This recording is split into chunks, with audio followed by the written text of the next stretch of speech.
right, guys, welcome to TunerTalk. So we're going to bring up a subject we've been thinking about for a while. So we both mess with tuning cars, modifying cars, but there are parts that you can buy right from the manufacturer for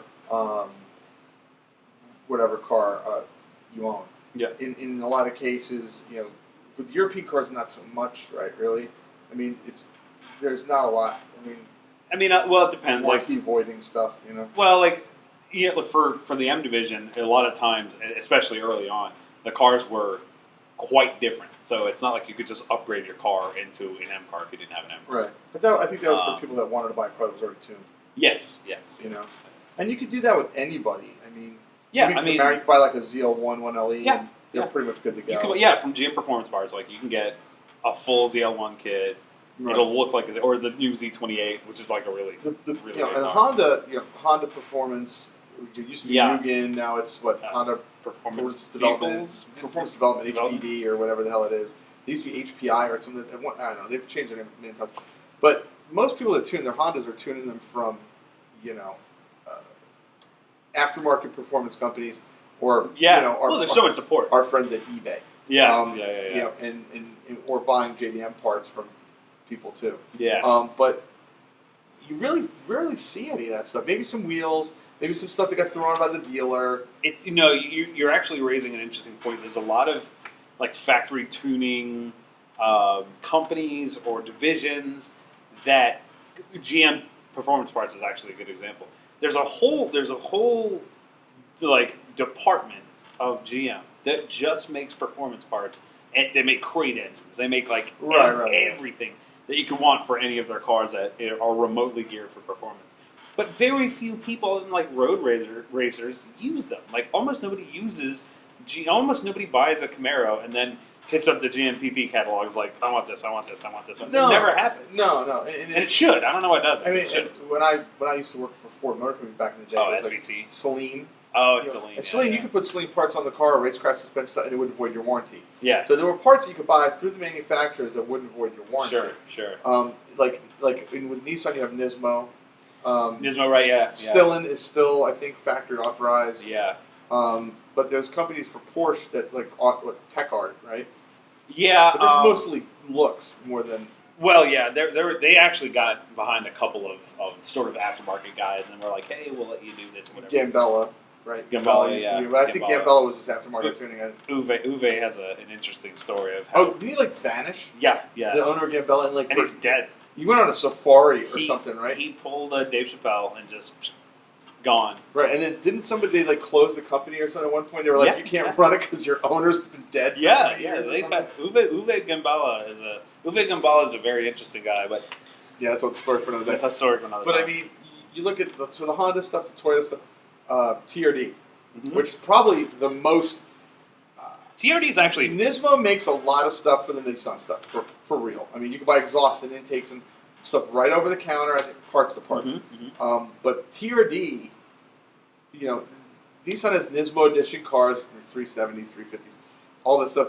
But you go to TRD and there's here's what we sell to you Americans, and then you push the translate button and you see all this awesome stuff. At the exact same vehicles from Japan. I saw. At one point, you could buy, maybe you still can't buy, from TRD, a caged, stitch-welded, race-prepped GT86, I wouldn't be at all surprised. Essentially a roller, somewhere between a shell and a roller. It's $20,000. You could buy that and just slap all the parts you wanted on it. Instant race car. Oh, nobody does that. Nobody does that. No, TRD, and then there's Lexus is basically still TRD. They have a Lexus performance division. I can't remember what it's called. I don't remember. But they make one. They make intakes and stuff like that. Okay. But a lot of but nobody really mods a Lexus. They lower it, they stance it. Did, yeah. Well, yeah, but since when am I? Be your car. So. and Rick over there flailing his arm. But I would argue car guys don't even buy Lexuses, but used Lexuses. No, for sure. SCs enjoy a healthy. So you could have been defending yourself right now, but no. So third owners, but I would have a couple. But then you get into a lot of the JDM stuff where a lot of guys want. The thing about Toyota brought almost everything they made here, unlike most companies. Yeah. Very few cars didn't make. I don't think Like the 2000 GT ever made it here. We got versions. So Yeah, we got the Supra, which the American one's actually better than the JDM one. Yeah. We got. But we didn't get the real A86. We got the SR5, the GTS. The GTS, and it was close. Yeah, closer.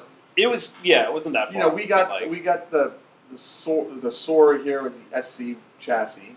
Yeah, that's then, true. Then poor Lexus made that SC430, which we won't even discuss. That's a hideous car. It's like a turtle. It is. It's like a little turtle. It is. It can make cool sounds because the engine's pretty cool, but it's horrible. It's not like a Teenage Mutant Ninja Turtle. It's like a senior citizen. Jeremy Clarkson said there was nothing he liked the car. They're awful cars. Yeah. Awful cars. But I mean, the Toyota stuff. Awful looking. Yeah, I mean, Toyota stuff. Everybody thinks you say Toyota performance. Everybody thinks Supra. Yeah, it's a Supra. But there was a lot of other stuff, that they made that we didn't get. Levins and yes, and it was like, but it was almost like, oh, look, we've got this GS 400 or GS 300. God, but the Japanese one was so much cooler because they're like a 2J and twin turbos. And you could take an Aristo, which is a GS in Japan, and just walk sports cars with your family sedan. There was a couple of like the Toyota Chasers we didn't get. Like the JZX90s, the JZX100s. Yeah, or any of the Chasers. Yeah. Like there were a couple of which those were like you and I were talking about how it looks like a Camry and a 7 Series had a kid. Yeah, or it's like a Camry on a super body. It's like but I've owned them and they're amazing. They're awesome cars. They're amazing. Yeah. Literally one of my absolute favorite JDM cars. Yeah, because it's a family sedan that you can just have a blast with. It's like a Japanese. Yeah, and it's a bullet car. And it's way better than the Aristo. The Aristo's just a lot heavier and a lot number. Those are really interesting cars actually because you can kind of see the familiar DNA between the old Cressidas or the Cressidas, as our Australian friends would say, and the JZX like 80s, 90s, 100s. You can see the similar DNA, but like they had like some strange, especially like the JZX 100s, had like strange little like luxury ingredients peppered through the car. But it wasn't a luxury car. But what's funny is the one Chaser I had was a TRD edition. Oh, God, and it had carbon and all this little cool little TRD stuff, little badges here and there. Like, tastefully done. Yeah. But, before now, you'd have to go and get used parts from Japan to make your cars cooler. Yeah. And now, I think for the most part, you can, especially with Toyota, you can still get all the cool stuff. Yeah. You can just buy it. I mean, you can. But they're a lot more open than a lot of the other companies, like even Nismo. What I'm taking from this, which I hadn't thought about before this, but I knew almost all of this to be true, is it's interesting how differently factory tuning divisions or like factory authorized tuning divisions approach what they do for their manufacturer. Like they don't want to avoid the warranty. They're considering the warranty perspective of it. No, for sure, that's one consideration. But like, they're like the M division, AMG, the RS for Audi, like the Rennsport line, TRD, Nismo, all of these to some extent. Rally Art, you remember them? Well, we don't really have to talk about Rally Art because we can make fun of Rally Art anymore. Now every one of my Evo friends is going to kill me. That's okay. But Rally Art, which is now Nissan, I should just say, which is turns out is now Nismo. And why have an Evo if you can just have an STI? It's just better. Let's just leave it. Yeah, I agree. I like STI. But especially with that, like Rally Art, okay? Yeah. And a lot of people disagree, but the cool Evos we never got. Oh yeah, the like 5, 6. We got the 7s. We got very few of them. There were the 8s and 9s. Everybody turned into drag cars, which wasn't what they were designed for. I don't even know why. Yeah. I don't know either. But the 3s, the 4s, the 5s, the 6s, the real rally DNA cars, we never got. No. And we got they try to go back to their roots with Evo 10, and I guess the only limit that they wanted to go back to the roots was let's just make it small again. The Evo 10 I thought was a very good looking car. But a crappy car. But not it had all the 8s and 9s problems and then some. Yeah. And then some. It wasn't better. And then it was just newer. And then you'd see one pull in a parking lot, it was all lower and everything. You're like, oh, that's going to it's just a Lancer. You know, or the Prancer. Yeah. You know, it's like it's a faux Evo. Oh God. But what I was saying is, they all have like a very different approach to how they do what they do, and I didn't really realize that. Rally R was just like, here's some stickers. No, because they made seats and steering wheels. But it was all cosmetic. Yeah, it wasn't really like here's a bunch of performance. No, that's true. That's true. Every Evo that I've ever seen done is like ARC parts or other crazy parts. That's true. On it, Cusco, and But that's kind of but there's the difference between like what they did in Japan and what they did in America, because we never got the Pajero, but they're like Rally R Pajeros in Japan were pretty awesome. What they are. Another thing we didn't get, and I was turned on to this recently, and I'm jonesing for one. Really, they make a Nismo Patrol. Oh, that sounds amazing! It's a $78,000 V8 SUV. Now imagine a monstrous Infinity SUV Nismo'd out. It's awesome. It's just awesome. But it's that typical gunmetal gray with their little red accent. That's their thing now. But a lot of companies, like, people forget that Mugen is actually Honda's son. He created that. So it was like, hey kid, go. And if you look at Nissan Motorsports, Nismo, they're technically not part of Nissan. That's true. Their own company. Well, AMG was that way. It was a separate company, and then Mercedes bought them. Right. M Division was always. I think it was always Nismo was always kind of something connected, but not. But Mugen was definitely one of the ways to go. And then, but Honda's, a lot of the parts you see on any tuned Honda, we've all been to 1,000 car shows. They're always like you chose your guy. Like all my stuff's HKS. All my stuff's Cusco. My suspension stuff's Cusco. My suspension's TN. This and you mixed. And if you really did the big builds, you were dropping thousands of dollars on a set of coilovers. Yeah, you'd spent the money and you wanted the bragging rights because you rolled in and I've seen some cars. There was a guy a while back in Los Angeles I judged, and everything on this he had 2 cars at the show. And everything on his car was ARC. And then he had one of those Lexus, it's like a hybrid little hatch wagon thing. I can't remember. It was a CT500H or something like that. You know that car? You know what I'm talking about? It's a weird little car. But they didn't make parts for it, right? So he literally bought ARC parts for other cars and made them work, fabricated them and tweaked them and bent them and made them work, and it was really amazing. Likes ARC a lot. Yeah, but you look at it and you're like, okay, it's the neochrome thing. They kind of started the neochrome thing, or the burnt look, and their stuff's quality. It's good stuff. Like the burnt titanium. Yeah, well, like that exhaust tips. It fades a different color. Yeah. But it was like their stuff is really nice. Yeah, it is. I mean, coilovers. I think you can. Every company makes something decent. Mm-hmm. My favorite's probably Öhlins. Well, Öhlins is of course. Oh, I mean, I'm buying 2 Öhlins for stocks for my bike because they're that good. No. I mean, I've had 34 GTRs with every HKS hypers and. But not everybody wants to spend $20,000 on coilovers. Yeah. Well, the thing is, you could go. This is an actual number. You go open you look under your Skyline, and then you go look under an Aventador. Yeah. And it's Öhlins, and you go look under a Formula One car, and it's Öhlins. So they know what they're doing. No, yeah. And they last forever. For sure. Now Tien makes great suspension. Yep. Sometimes, like if you buy their low end. Yeah. And they offer a rebuilding service in their defense. But every time I've seen a set of flexes, they're always popped. At least one of them's popped. Tins were good. I have them on my car. I have the higher end ones. All of them were good at first. And then they started getting popular, and they realized that their budget line didn't need to be that good. So it got worse. Yeah, but we live in the world of let's buy the cheapest part possible, and that's what they were going for. It doesn't have to be fast, it has to look fast. Yeah. But I mean, that's what we should do. We should do a topic about weird, rare JDM parts that no one has ever seen. Oh, you know what we got to do? Get some in here. and like show them off. I can do the same thing for European cars. Yeah. Like I have a German check panel on my E30. It's all in German, and everyone's like, So, my favorite thing that was ever in one of my cars is anyone who's ever had JDM cars has had the toll taker.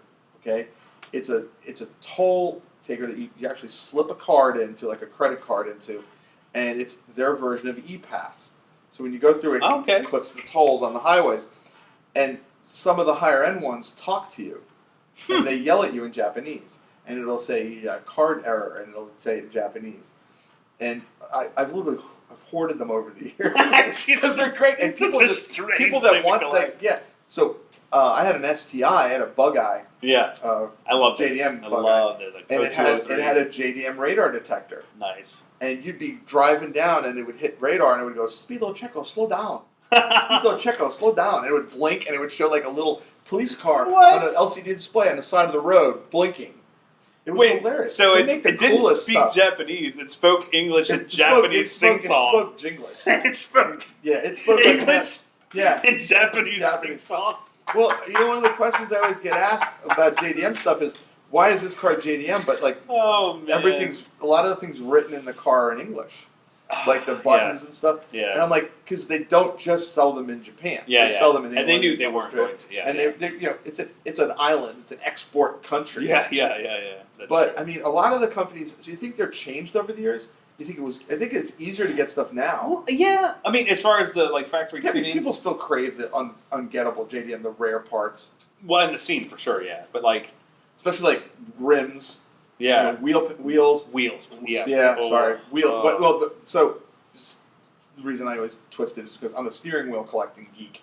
Oh yeah. And so wheels, but it's like you get a set of real Japanese. I've seen a few wheels actually on your wall. Yeah. Yeah. And so I just sold a set of these really rare Sparco wheels. Steering wheels or no actual rims for a car. Yeah. Sparco Viper R's, and they're 18-inch wheels that are 19.5 pounds with tires on them.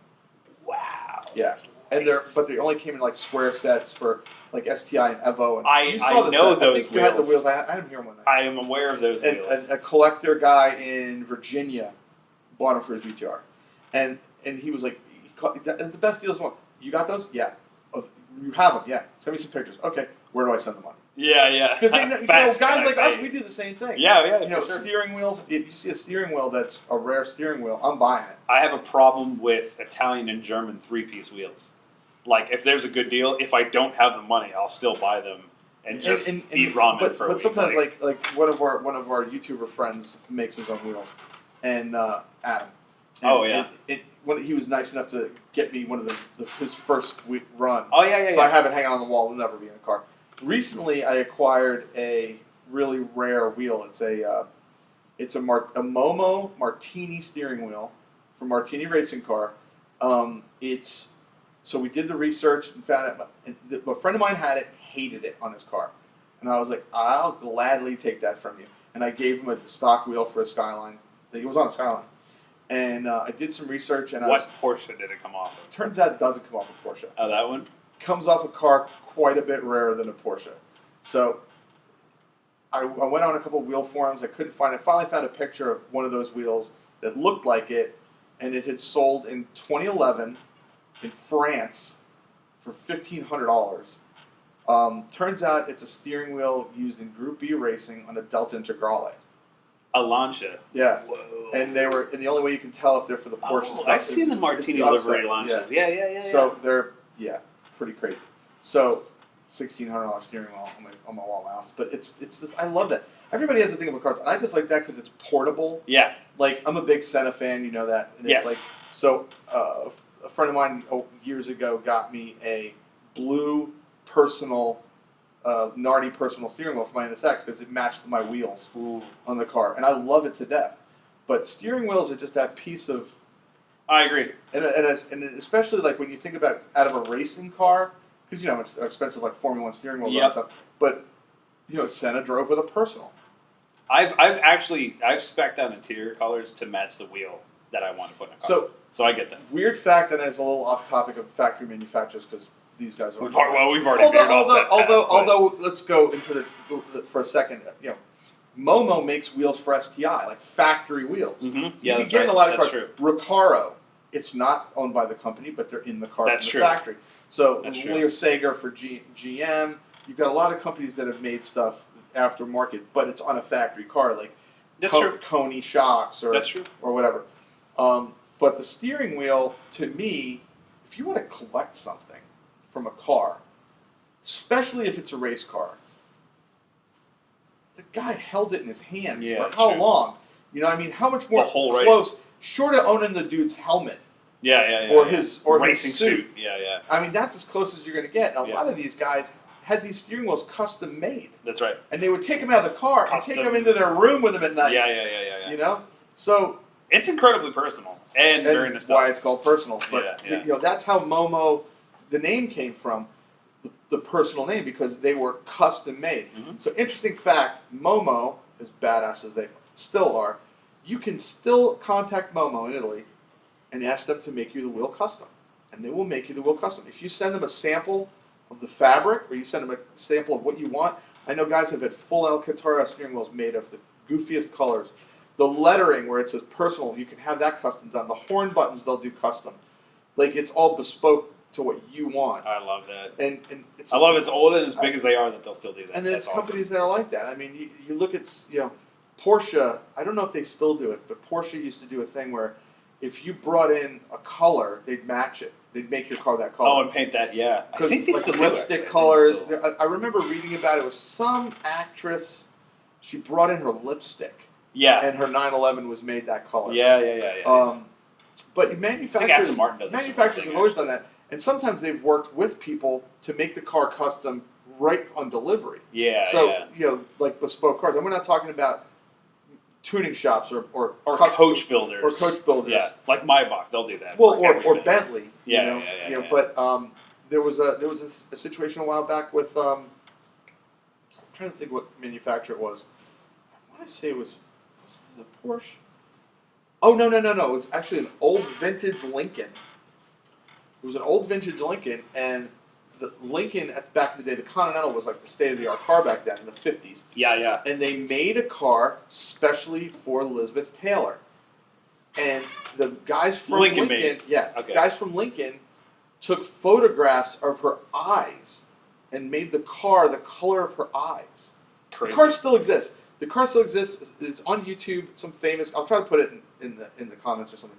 But there's the guy who owns it is like a collectible car guy because cars from movies and stuff. And the car's still pristine. It's like this deep blue, but it was Elizabeth Taylor's Lincoln. Yeah, made in the color of her for eyes. Her. Yeah, that's crazy. And you have a lot. But you don't have to be a celebrity. Is I think the bigger point that you don't have to be that important.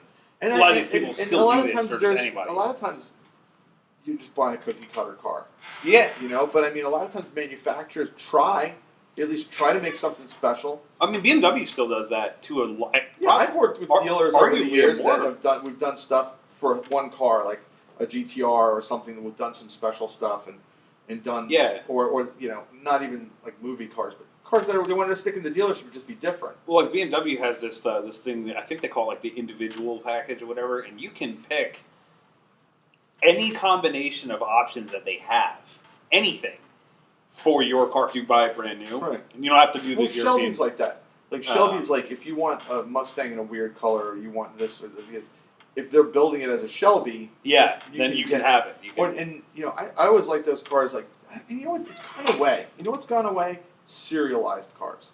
Remember, you used to get it'd be like one of 25. Yeah, it was like a Super Snake of 300. I saw an Aventador Dragon Edition recently. It was like one of 10. Yeah. But you don't see that anymore. I mean, like a lot of the cars, they were. It wasn't just a VIN number. It was like a production number. Yeah. It was one of this or one of that. Grand Nationals, I think GNXs were like that. Yeah. And, but it's other cars, and that's all factory built, and it had everything. It had parts on it you couldn't get for other cars. Well, I think that's mostly to do with the economy. I think in the days certainly in the days that the GNX was built, but like in days past, they knew you were going to buy a car, you probably will keep it for life or a long time. Well, then the economy. What's that? Nobody does that anymore. Yeah, and then the economy became throw away a car every 3 or 5 years. You got so many manufacturers that are just out there trying to build cars that'll be collectible later, and it never works. No, you can't. Yeah, it never works. It's like the Honda Type R, the Civic Type R. We're gonna upcharge it $10,000, and we're gonna sell it. And it's gonna be so collectible later. Sorry, guys, you spent way too much money on a Civic. Not that I don't like the car. I'm just telling you. I think they're hideous.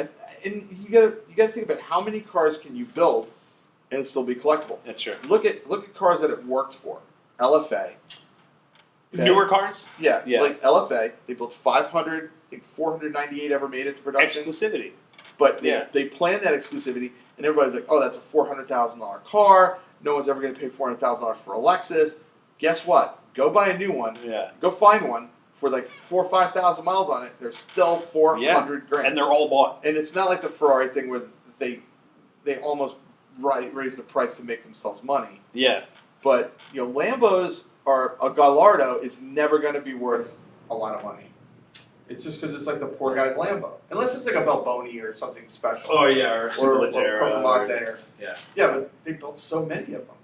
But anyway, I mean, manufacturers try. They made a ton of Gallardos, but they knew what they were doing when they made the Gallardo. They made it that they recognized that like there were people who could almost afford a Mercy, but were like, man, they're stretching for it, and they're like, we could sell a lot of cars. Well, you know what? We can build a car that's not really a Lambo. And get an Audi R8. We could take an Audi R8 and let the Italians do the body and the interior, which is what they're really good at. Yeah. And we could put a lot more plastic on it than it needs to have, and sell it as a Lambo.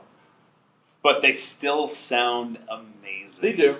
And nobody but other Lambo guys are like, it's like a R8.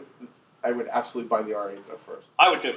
Absolutely. If you're going to buy a Lambo, for exclusivity, it has to be effing obnoxious. Yeah, it does. But the R8 actually the R8 was a genius car for what it does and what it is. Remember Spy Hunter, the video? I remember that. That car is like. That should be the Spy Hunter car. Like little gills should open up. Yeah. But if you look at a lot of those cars like that, it's is there like a Lamborghini performance division or like Porsche? No. Porsche is like I said, we said Tech Art, Audi probably. There probably is. Audi has RS. They have the Rennsport in Sport line or whatever. I think it's just all RS. But you had asked me a question months, maybe last year. You had said, if you ever came into a job where you just made more money than you needed, what would the first car be that you bought? And the answer to that, at the time I told you an Aston Martin DB9, still high on the list, an R8. A 6-speed R8. I don't know, probably not a new one. Probably a 12C. I'd still get the R8. I'd still get the R8. I just want a McLaren. Oh yeah, well that's fine. Yeah, the R8's not a bad car. I don't have one. Yeah. I have one for sure. I mean, but I don't know. We got to do one on guilty pleasure cars at some point. Because the DBS is like, it would be such a regret. DBS is a Vanquish. Yeah. Well, yeah, guilty pleasure cars. If we're gonna do it, I mean. But yeah, I mean, as far as performance stuff, I guess the way to go is see what's out there. And if you can't buy it at the dealer, or you can't buy it through the manufacturer, go talk to a bunch of people who own the car already and say, what did you do? Are we advocating for buying factory performance parts? I think we are. I guess the point is, if you can. Yeah. If you can, because, let's face it, Nismo has had the car to play with a lot longer than anyone else did. Well, and kind of to your previous point, if you buy the factory performance part, it's going to be covered under warranty. Yeah, maybe that's the point. Maybe the point is, if you can buy the factory performance part while your car's still in warranty, it will not. Then absolutely do it. And then, once it's out of warranty, go nuts. Some aftermarket companies won't, but no factory performance companies. We all know companies people that have put crazy mods on their car while it's under warranty. No, I've never have I done that. My car's absolutely stopped. Yeah, bone stop. That changed the tires. I don't even put wax on it unless it's Lexus wax. That has to be Lexus wax, yeah. But yeah, Lexus wax. Yeah. But yeah, I mean, try to do it if it's going to stay under warranty. Yeah. If it's not, then under warranty, then you bought it used. Who cares? Yeah, what do we Just want? Get the part you want. Yeah.